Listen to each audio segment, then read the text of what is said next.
સમાચારો જોઈએ વિસ્તારથી ને સૌથી પહેલા વાત કરીએ તો સમાચાર મળી રહ્યા છે ગાંધીનગર એલડીઆરપી કોલેજની વેબસાઇટ હેક થઈ હોવાનું સામે આવ્યું છે।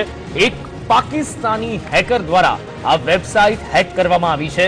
સત્તાધીશો દ્વારા આ સાઇટને હાલ બંધ કરી દેવામાં આવી છે। તો હેકરે સાઇટ પર લખ્યું છે કે અભી તો પાર્ટી शुरू हुई है। વડાપ્રધાનનો પણ તેમાં ઉલ્લેખ કર્યો છે અને લખ્યું છે મોદીજી અભી તો પાર્ટી शुरू हुई है। આવું લખાણ કરવામાં આવ્યું છે અને સાથે જ પાકિસ્તાનના ધ્વજ સાથે આ લખાણ લખવામાં આવ્યું છે।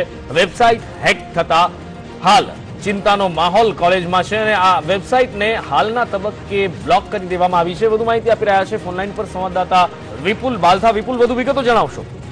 जी, जे रीते एलडीआरपी कॉलेज गांधीनगर में एंजीनियरिंग ની સંસ્થા ચલાવે છે આની જે વેબસાઇટ બનાવેલી છે એલડીઆરપી ની તેમાં કોઈક હેકર દ્વારા પાકિસ્તાનનો ધ્વજ મૂકીને વડાપ્રધાન નરેન્દ્ર મોદીના નામે લખવામાં આવ્યું છે કે હજુ તો પાર્ટી શરૂ થઈ છે। ક્યાંક ને ક્યાંક જે આ સર્જિકલ સ્ટ્રાઇક હાથ ધરવામાં આવી હતી અને ત્યારબાદના જે હુમલાઓ જે ચાલી છે ફાયરિંગના એ બાબતે હાલ આ લખાઈ હોય પોસ્ટ એવું જણાઈ રહ્યું છે। જોકે સંસ્થા દ્વારા આ બાબતે કોઈ પણ હાલ ફરિયાદ નોંધાવવામાં નથી આવી, પરંતુ જેવી જ આ પોસ્ટ વેબસાઇટ ઉપર મુકાઈ હતી અને સંસ્થાના ધ્યાને આવતા તરત જ સંસ્થા એલડીઆરપી સંસ્થાએ વેબસાઇટ બ્લોક કરી દીધી છે અને હાલ આ વેબસાઇટ બ્લોક કર્યા બાદ હવે ક્યારે ફરિયાદ નોંધાવાય છે અને આ બાબતની કાર્યવાહી ક્યારે હાથ ધરાય છે તે જોવું।